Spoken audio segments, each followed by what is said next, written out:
Hello, and welcome to Crocheting with the Classics. Today, we're going to be reading Charles Dickens' A Christmas Carol. It should be noted that this is going to be broken up into chapters because, honestly, that just works better for me. Alright, so, here's the preface. I have endeavored, in this ghostly little book, to raise the ghost of an idea, which shall not put my readers out of humor with themselves, with each other, with the season, or with me. May it haunt their houses pleasantly, and no one wish to lay it. Their faithful friend and servant, C.D., December 1843. Stave 1. Marley's Ghost. Marley was dead, to begin with. There is no doubt whatever about that. The register of his burial was signed by the clergyman, the clerk, the undertaker, and the chief mourner. Scrooge signed it, and Scrooge's name was good upon change for anything he chose to put his hand to. Old Marley was dead as a doornail.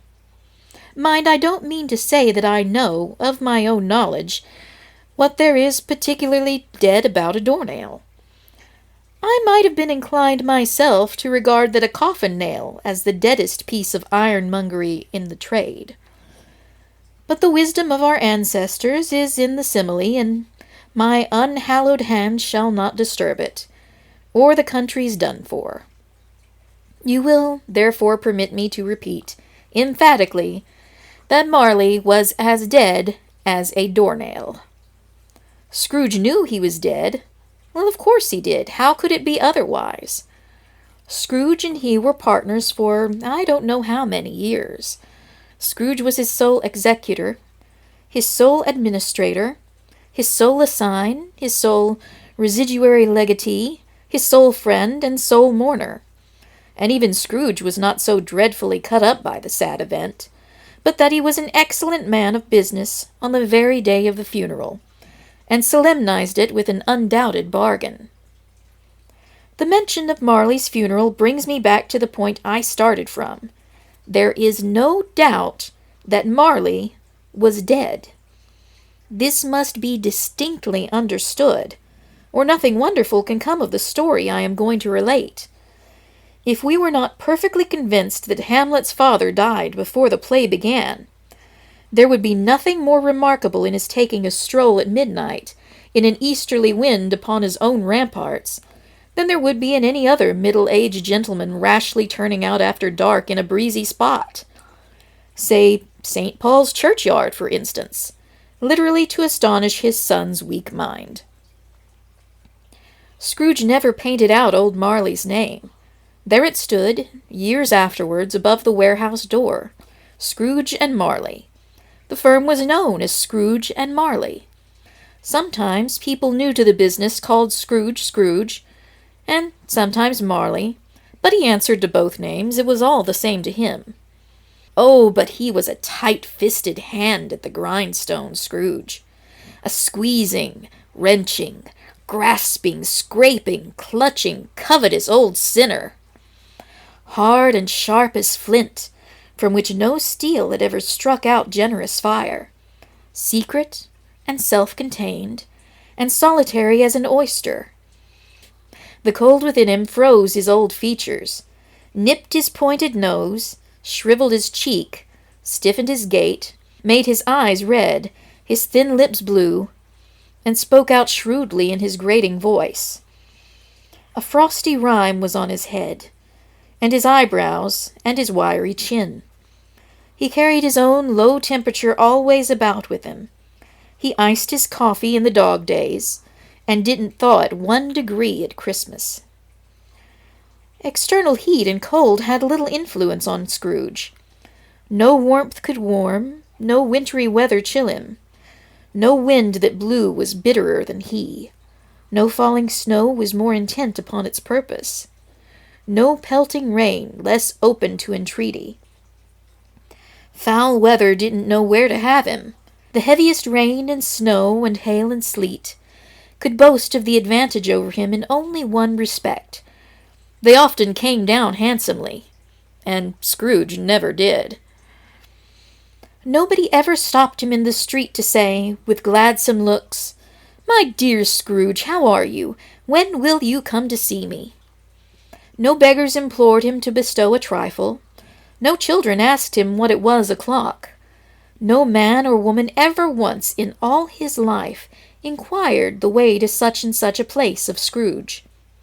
Even the blind men's dogs appeared to know him, and when they saw him coming on, would tug their owners into doorways and up courts, and then would wag their tails as though they said, "No eye at all is better than an evil eye, Dark Master." But what did Scrooge care? It was the very thing he liked. To edge his way along the crowded paths of life, warning all human sympathy to keep its distance, was what the knowing ones called nuts to Scrooge. Once upon a time, of all the good days in the year, on Christmas Eve, old Scrooge sat busy in his counting-house. It was the cold, bleak, biting weather, foggy withal, and he could hear the people in the court outside go wheezing up and down, beating their hands upon their breasts and stamping their feet upon the pavement stones to warn them. The city clocks had only just gone 3, but it was quite dark already. It had not been light all day, and candles were flaring in the windows of the neighboring offices, like ruddy smears upon the palpable brown air. The fog came pouring in at every chink and keyhole, and was so dense without, that although the court was of the narrowest, the houses opposite were mere phantoms. To see the dingy cloud come drooping down, obscuring everything, one might have thought that nature lived hard by, and was brewing on a large scale. The door of Scrooge's counting-house was opened that he might keep his eye upon his clerk, who, in a dismal little cell beyond, a sort of tank, was copying letters. Scrooge had a very small fire, but the clerk's fire was so very much smaller that it looked like one coal. But he couldn't replenish it, for Scrooge kept the coal box in his own room. And so surely as the clerk came in with the shovel, the master predicted that it would be necessary for them to part. Wherefore the clerk put on his white comforter, and tried to warm himself at the candle, in which effort, not being a man of strong imagination, he failed. "A Merry Christmas, Uncle! God save you!" cried a cheerful voice. It was the voice of Scrooge's nephew, who came upon him so quickly that this was the first intimation he had of his approach. "Bah!" said Scrooge. "Humbug!" He had so heated himself with rapid walking in the fog and frost, this nephew of Scrooge's, that he was all in a glow. His face was ruddy and handsome, his eyes sparkled, and his breath smoked again. "Christmas a humbug, Uncle," said Scrooge's nephew. "You don't mean that, I'm sure." "I do," said Scrooge. "Merry Christmas! What right have you to be merry? What reason have you to be merry? You're poor enough." "Come then," returned the nephew gaily. "What right have you to be so dismal? What reason have you to be so morose? You're rich enough." Scrooge, having no better answer ready on the spur of the moment, said "Bah!" and again followed it up with "Humbug!" "Don't be cross, Uncle," said the nephew. "What else can I be," said the uncle, "when I live in such a world of fools as this? Merry Christmas! Out upon Merry Christmas! What's Christmas time to you but a time for paying bills without money? A time for finding yourself a year older but not an hour richer? A time for balancing your books and having every item in 'em worked around a dozen of months, presented dead against you?" "If I could work my will," said Scrooge indignantly, "every idiot who goes about with Merry Christmas on his lips should be boiled with his own pudding and buried with a stake of holly through his heart. He should." "Uncle!" pleaded the nephew. "Nephew!" returned the uncle sternly. "Keep Christmas in your own way and let me keep it in mine." "Keep it?" repeated Scrooge's nephew. "But you don't keep it." "Let me leave it alone, then," said Scrooge. "Much good it may do you. Much good it has ever done you." There are many things from which I might have derived good, by which I have not profited, I dare say, returned the nephew. Christmas among the rest. But I am sure I have always thought of Christmas time, when it has come around, apart from the veneration due to its sacred name and origin, if anything belonging to it can be apart from that, as a good time, a kind, forgiving, charitable, pleasant time, the only time I know of, in the long calendar of the year, when men and women seem by one consent to open their shut-up hearts freely, and to think of people below them as if they really were fellow passengers to the grave, and not another race of creatures bound up on other journeys. And therefore, uncle, though it has never put a scrap of gold or silver in my pocket, I believe that it has done me good, and will do me good, and I say, God bless it! The clerk in the tank involuntarily applauded. Becoming immediately sensible of the impropriety, he poked the fire, and extinguished the last frail spark forever. Let me hear another sound from you, said Scrooge, and you'll keep your Christmas by losing your situation. You're quite a powerful speaker, sir, he added, turning to his nephew. I wonder you don't go into Parliament.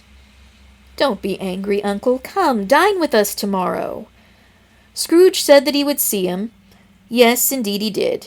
He went the whole length of the expression, and said that he would see him in that extremity first. But why? Cried Scrooge's nephew. Why? Why did you get married? Said Scrooge. Because I fell in love. Because you fell in love, growled Scrooge, as if that were the only one thing in the world more ridiculous than a Merry Christmas. Good afternoon. Nay, uncle, but you never came to see me before that happened. Why give it as a reason for not coming now? Good afternoon, said Scrooge. I want nothing from you. I ask nothing of you. Why cannot we be friends? Good afternoon, said Scrooge. I am sorry with all my heart to find you so resolute. We've never had any quarrel to which I have been a party. But I have made the trial in homage to Christmas, and I'll keep my Christmas humor to the last. So a Merry Christmas, uncle. Good afternoon, said Scrooge, and a Happy New Year. Good afternoon, said Scrooge. His nephew left the room without an angry word, notwithstanding. He stopped at the outer door to bestow the greetings of the season on the clerk, who, cold as he was warmer than Scrooge, for he returned them cordially. There's another fellow, muttered Scrooge, who overheard him. My clerk, with 15 shillings a week, and a wife and family, talking about a Merry Christmas. I'll retire to Bedlam. This lunatic, in letting Scrooge's nephew out, had let 2 other people in. They were portly gentlemen, pleasant to behold, and now stood with their hats off in Scrooge's office. They had books and papers in their hands, and bowed to him. Scrooge and Marley's, I believe, said one of the gentlemen, referring to his list. Have I the pleasure of addressing Mr. Scrooge or Mr. Marley? Mr. Marley has been dead these 7 years, Scrooge replied. He died 7 years ago this very night. We have no doubt his liberality is well represented by his surviving partner, said the gentleman, presenting his credentials. It certainly was, for they had been 2 kindred spirits. At the ominous word liberality, Scrooge frowned and shook his head, and handed the credentials back. At this festive season of the year, Mr. Scrooge, said that gentleman, taking up a pen, it is more than usually desirable that we should make some slight provision for the poor and destitute, who suffer greatly at the present time. Many thousands are in want of common necessaries. Hundreds of thousands are in want of common comforts, sir. Are there no prisons? Asked Scrooge. Plenty of prisons, said the gentleman, laying down the pen again. And the Union workhouses? Demanded Scrooge. Are they still in operation? They are, still, returned the gentleman. I wish I could say they were not. The treadmill and the poor law are in full vigor, then, said Scrooge. Both very busy, sir. Oh, I was afraid from what you said at first that something had occurred to stop them in their useful course, said Scrooge. I am very glad to hear it. Under the impression that they scarcely furnish Christian cheer of mind or body to the multitude, returned the gentleman. A few of us are endeavoring to raise a fund to buy the poor some meat and drink and means of warmth. We choose this time because it is a time of all others when want is keenly felt and abundance rejoices. What shall I put you down for? Nothing, replied Scrooge. Oh, you wish to be anonymous? I wish to be left alone, said Scrooge. Since you ask me what I wish, gentlemen, that is my answer. I don't make merry myself at Christmas, and I can't afford to make idle people merry. I help to support the establishments I have mentioned. They cost enough, and those who are badly off must go there. Many can't go there, and many would rather die. Well, if they would rather die, said Scrooge, they had better do it and decrease the surplus population. Besides, excuse me, I don't know that. But you might know it, observed the gentleman. It's not my business, Scrooge returned. It's enough for a man to understand his own business, and not to interfere with other people's. Mine occupies me constantly. Good afternoon, gentlemen. Seeing clearly that it would be useless to pursue their point, the gentleman withdrew. Scrooge resumed his labours with an improved opinion of himself, and in a more facetious temper than was usual with him. Meanwhile the fog and darkness thickened so that people ran about with flaring links, proffering their services to go before horses in carriages and conduct them on their way. The ancient tower of a church, whose gruff old bell was always peeping slyly down at Scrooge out of a Gothic window in the wall, became invisible, and struck the hours and quarters in the clouds, with tremulous vibrations afterwards, as if its teeth were chattering in its frozen head up there. The cold became intense. In the main street, at the corner of the court, some labourers were repairing the gas pipes, and had lighted a great fire in a brazier, round which a party of ragged men and boys were gathered, warming their hands and winking their eyes before the blaze in rapture. The water-plug being left in solitude, its overflowing sullenly congealed, and turned to misanthropic ice. The brightness of the shops, where holly sprigs and berries crackled in the lamp heat of the windows, made pale faces ruddy as they passed. Poulterers' and grocers' trades became a splendid joke, a glorious pageant, with which it was next to impossible to believe that such dull principles as bargain and sale had anything to do.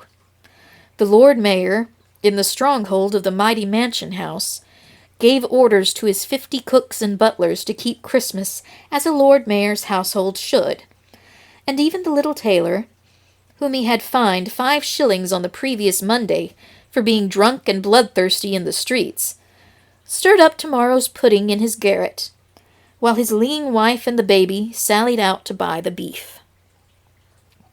Foggier yet, and colder. Piercing, searching, biting cold.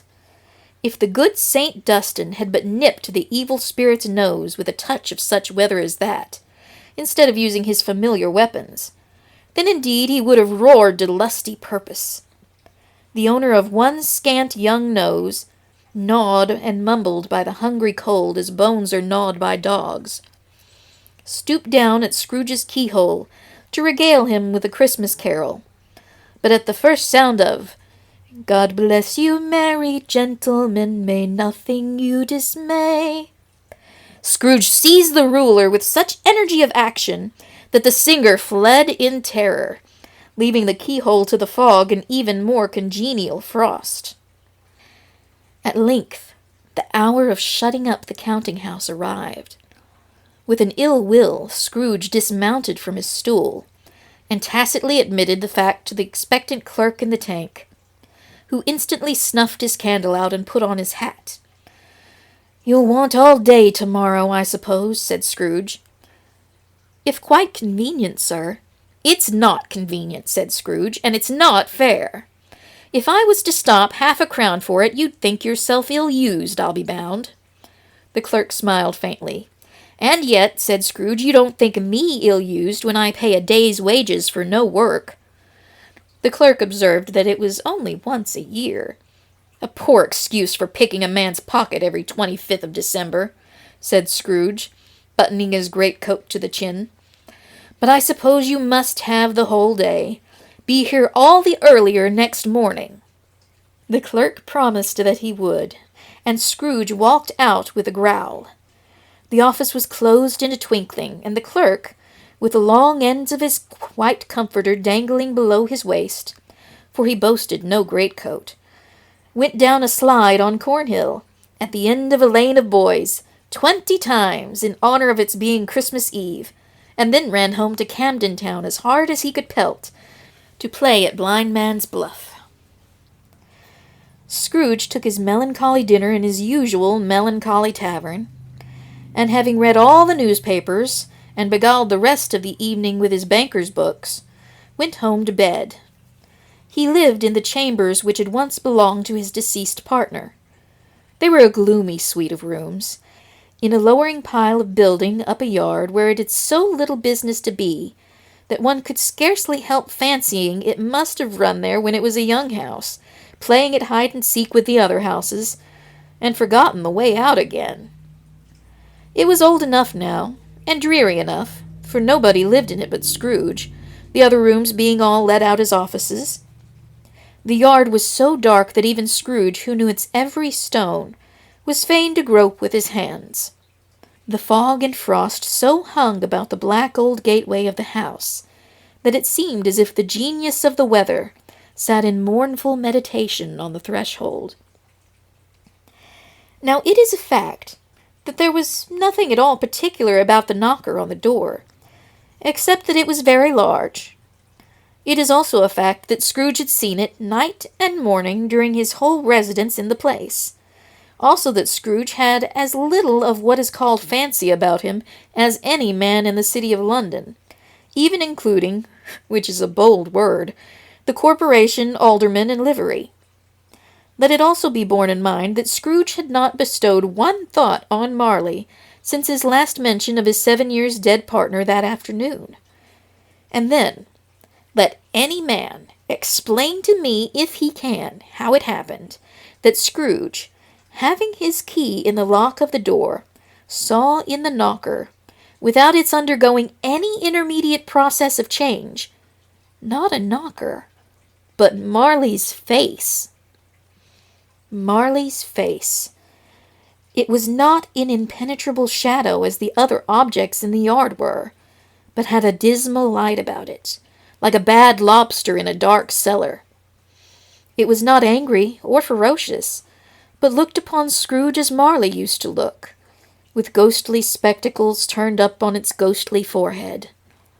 The hair was curiously stirred, as if by breath or hot air, and though the eyes were wide open, they were perfectly motionless.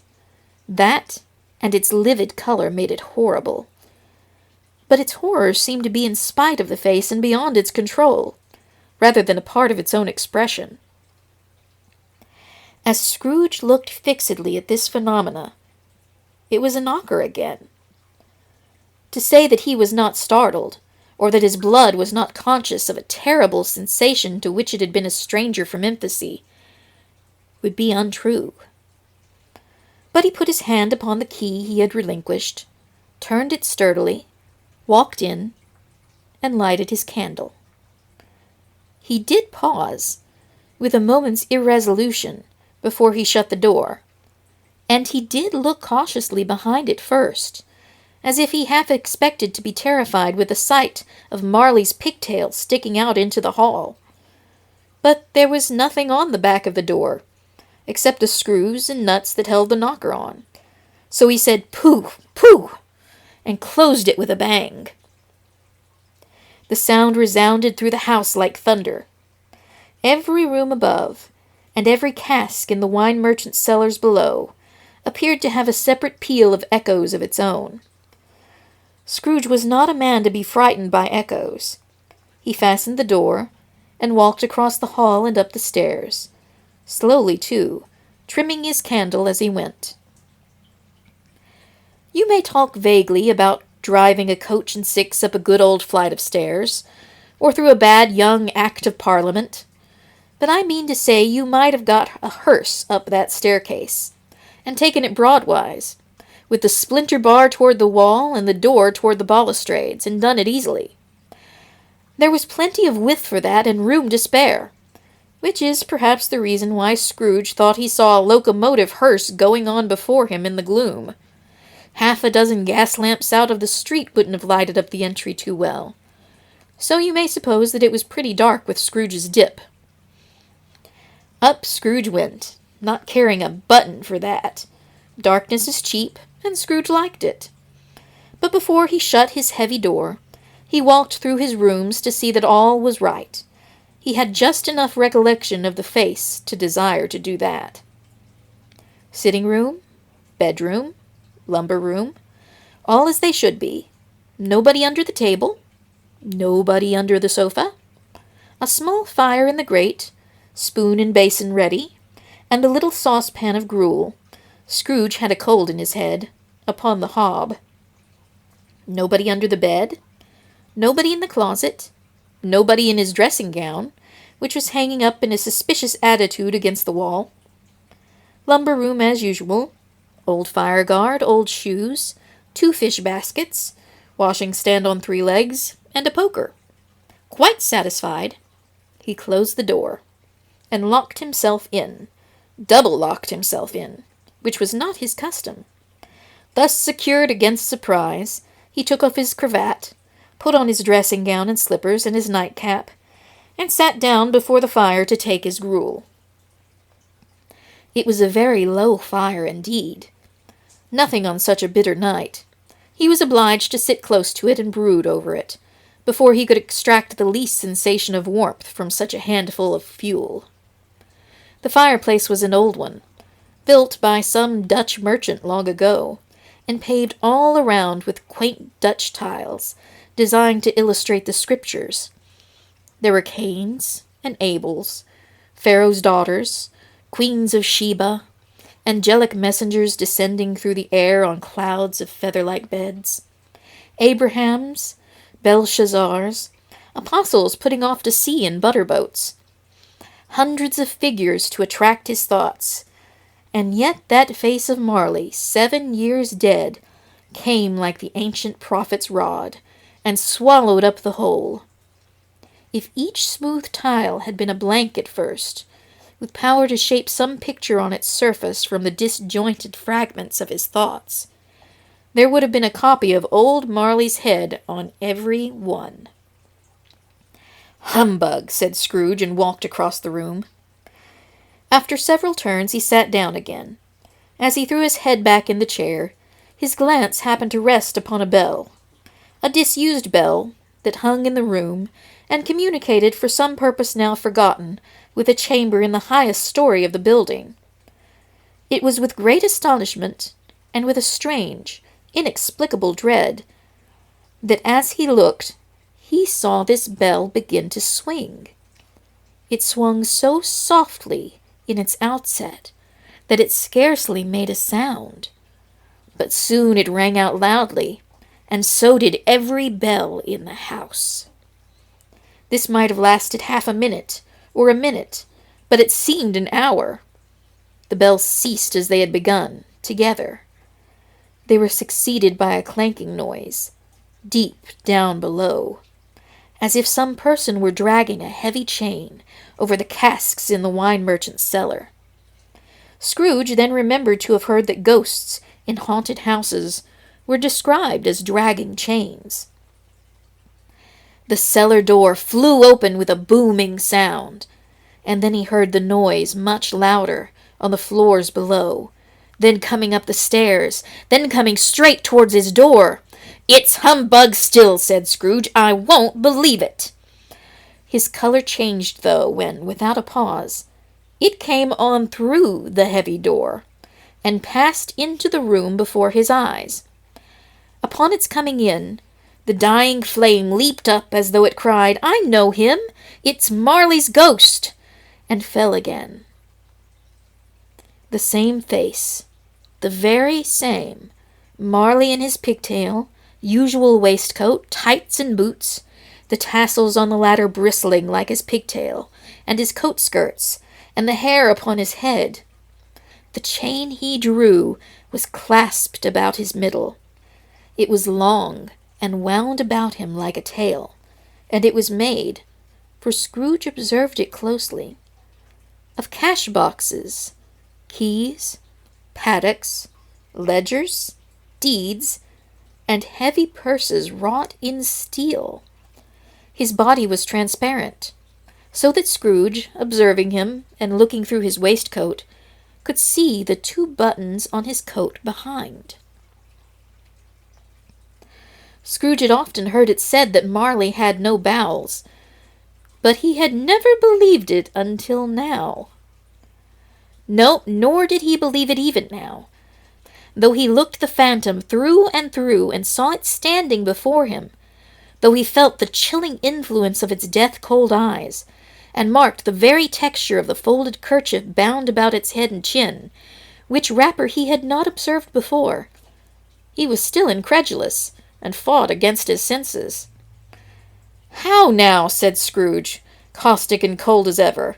"What do you want with me?" "Much." Marley's voice, no doubt about it. "Who are you?" "Ask me who I was." "Who were you, then?" said Scrooge, raising his voice. "You're particular for a shade." He was going to say to a shade, but substituted this as more appropriate. "In life I was your partner, Jacob Marley." Can you sit down?" asked Scrooge, looking doubtfully at him. "I can." "Do it, then." Scrooge asked the question because he didn't know whether a ghost so transparent might find himself in a condition to take a chair, and felt that in the event of its being impossible, it might involve the necessity of an embarrassing explanation. But the ghost sat down on the opposite side of the fireplace as if he were quite used to it.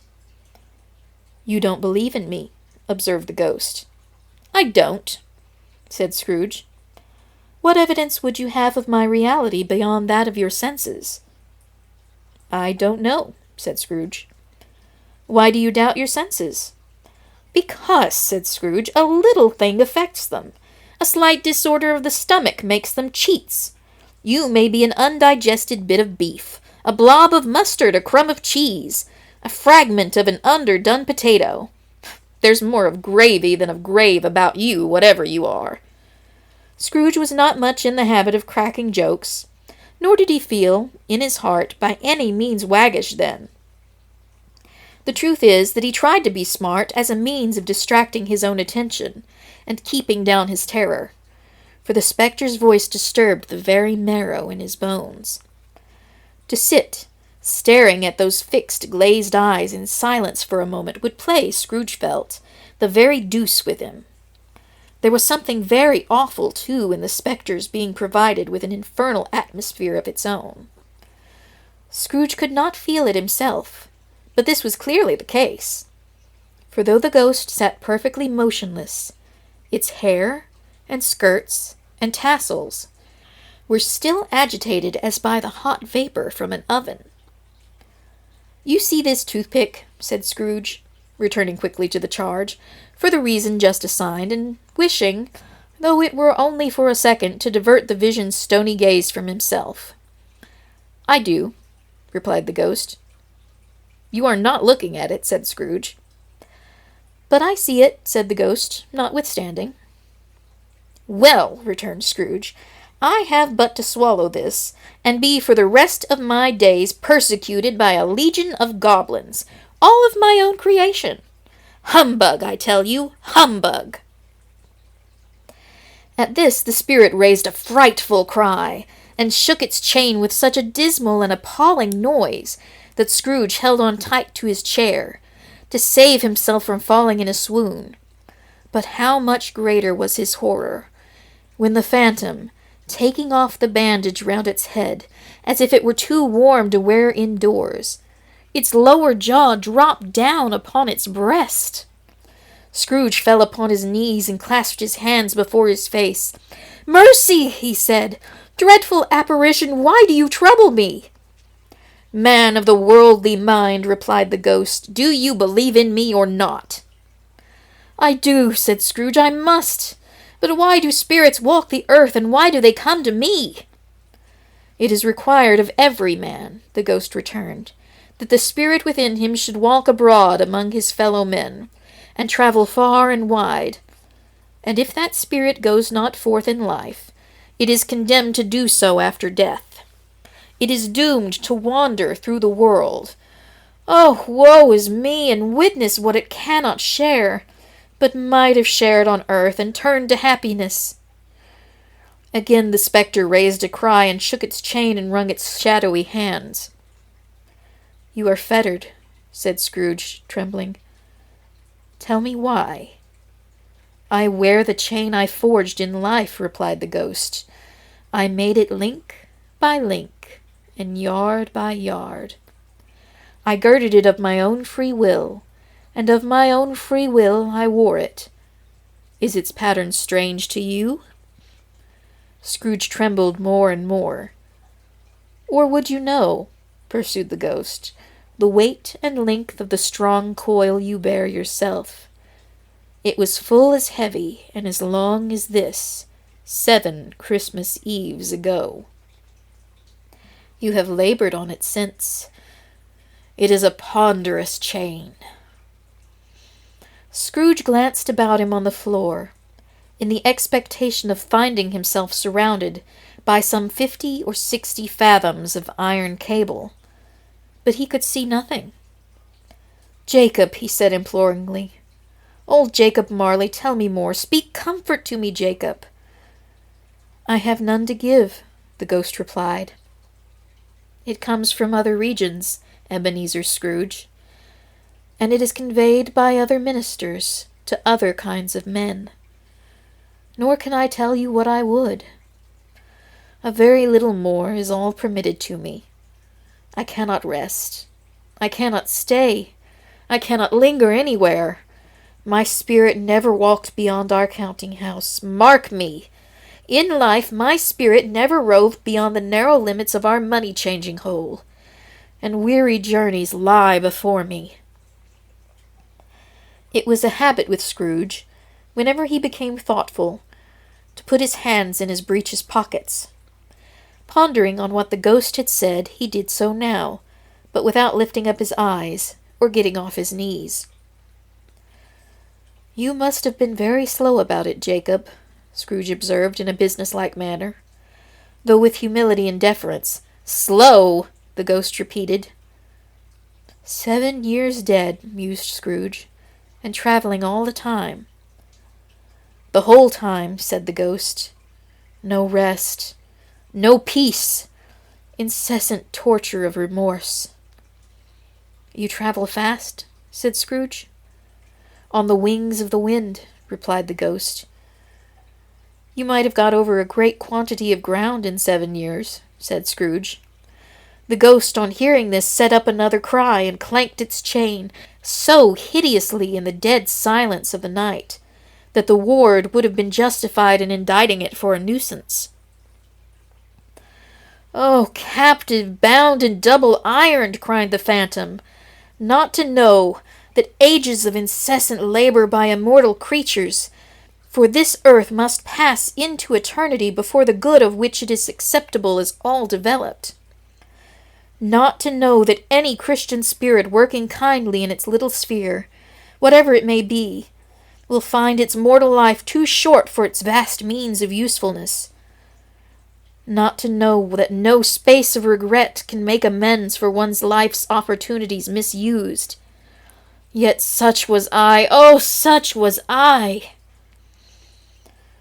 "But you were always a good man of business, Jacob," faltered Scrooge, who now began to apply this to himself.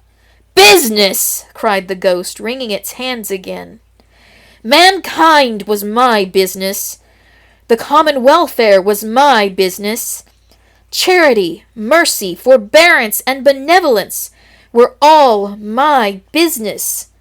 The dealings of my trade were but a drop of water in the comprehensive ocean of my business. It held up its chain at arm's length, as if that were the cause of all its unavailing grief, and flung it heavily upon the ground again. At this time of the rolling year, the spectre said, I suffer most. Why did I walk through crowds of fellow beings with my eyes turned down, and never raise them to that blessed star which led the wise men to the poor abode? Were there no poor homes to which its light would have conducted me? Scrooge was very much dismayed to hear the spectre going on at this rate, and began to quake exceedingly. Hear me, cried the ghost, my time is nearly gone. I will, said Scrooge, but don't be hard upon me. Don't be flowery, Jacob, pray. How is it that I appear before you in a shape you can see? I may not tell. I have sat invisible beside you many and many a day. It was not an agreeable idea. Scrooge shivered and wiped the perspiration from his brow. There is no light part of my penance, pursued the ghost. I am here tonight to warn you that you have yet a chance and a hope of escaping my fate. A chance and hope of my procuring Ebenezer. You were always a good friend to me, said Scrooge. Thank ye. You will be haunted, resumed the ghost, by 3 spirits. Scrooge's countenance fell almost as low as the ghost's had done. Is that the chance and hope you mentioned, Jacob? He demanded in a faltering voice. It is. I think I'd rather not, said Scrooge. Without their visits, said the ghost, you cannot hope to shun the path I tread. Expect the first tomorrow when the bell tolls 1. Couldn't I take 'em all at once and have it over, Jacob? Hinted Scrooge. Expect the second on the next night at the same hour. The third upon the next night when the last stroke of 12 has ceased to vibrate. Look to see me no more, and look that, for your own sake, you remember what has passed between us. When it had said these words, the spectre took its wrapper from the table, and bound it round its head, as before. Scrooge knew this by the smart sound its teeth made, when the jaws were brought together by the bandage. He ventured to raise his eyes again, and found his supernatural visitor confronting him in an erect attitude, with its chain wound over and about its arm. The apparition walked backward from him, and at every step it took, the window raised itself a little, so that when the spectre reached it, it was wide open. It beckoned Scrooge to approach, which he did. When they were within 2 paces of each other, Marley's ghost held up its hand, warning him to come no nearer. Scrooge stopped. Not so much in obedience as in surprise and fear. For on the raising of the hand, he became sensible of confused noises in the air, incoherent sounds of lamentation and regret, wailings inexpressibly sorrowful and self-accusatory. The spectre, after listening for a moment, joined in the mournful dirge and floated out upon the bleak dark night. Scrooge followed to the window, desperate in his curiosity. He looked out. The air was filled with phantoms, wandering hither and thither in restless haste, and moaning as they went. Every one of them wore chains like Marley's ghost. Some few, they might be guilty governments, were linked together. None were free. Many had been personally known to Scrooge in their lives. He had been quite familiar with one old ghost in a white waistcoat, with a monstrous iron safe attached to its ankle, who cried piteously at being unable to assist a wretched woman with an infant, whom it saw below upon a doorstep. The misery with them all was, clearly, that they sought to interfere for good in human matters, and had lost the power forever. Whether these creatures faded into mist, or mist enshrouded them, He could not tell. But they and their spirit voices faded together, and the night became as it had been when he walked home. Scrooge closed the window and examined the door by which the ghost had entered. It was double locked, and he had locked it with his own hands, and the bolts were undisturbed. He tried to say humbug, but stopped at the first syllable, and being, from the emotion he had undergone, or the fatigues of the day, or his glimpse of the invisible world, or the dull conversation of the ghost, or the lateness of the hour, much in need of repose, went straight to bed without undressing, and fell asleep upon the instant. So this has been Marley's Ghost from A Christmas Carol. I hope you enjoyed it, and I'll see you next time. Have a lovely afternoon.